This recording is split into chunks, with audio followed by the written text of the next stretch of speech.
రాష్ట్ర ఉన్నత విద్యా మండలి కార్యాలయం ముందు ఆల్ ఇండియా స్టూడెంట్ అసోసియేషన్ ఆధ్వర్యంలో ధర్నా నిర్వహించడం జరుగుతుంది. మరి ఈ ధర్నా ముఖ్య ఉద్దేశం ఏదైతే రాష్ట్రంలో ఉన్నటువంటి ఉన్నత విద్యకు పూర్తిగా అన్యాయం చేయడానికి నిర్వహిస్తున్నటువంటి పీజీ కామన్ సెట్ రద్దు చేయాలి. మరి అదేవిధంగా ఏదైతే జీవో నెంబర్ 77 ఉందో దీన్ని రద్దు చేయాలని రోజు ఐసా ఆధ్వర్యంలో ధర్నా నిర్వహించడం జరుగుతుంది. మరి ఇప్పటికైనా ఆలోచించండి.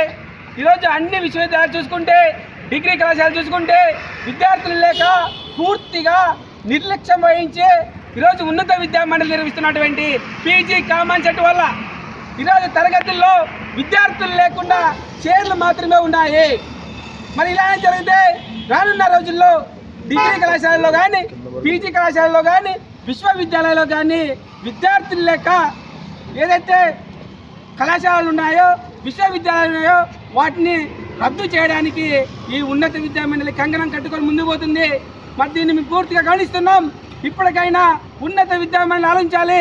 ఖచ్చితంగా ఏదైతే విద్యార్థులకు శాపంగా మారినటువంటి జీవో నెంబర్ 77 రద్దు చేయాలా, పీజీని రద్దు చేయాలని మేము డిమాండ్ చేస్తున్నాం. లేని పక్షంలో ఐసా రానున్న రోజుల్లో పెద్ద ఎత్తున ఉద్యమాలు చేపడతామని తెలియజేస్తున్నాం.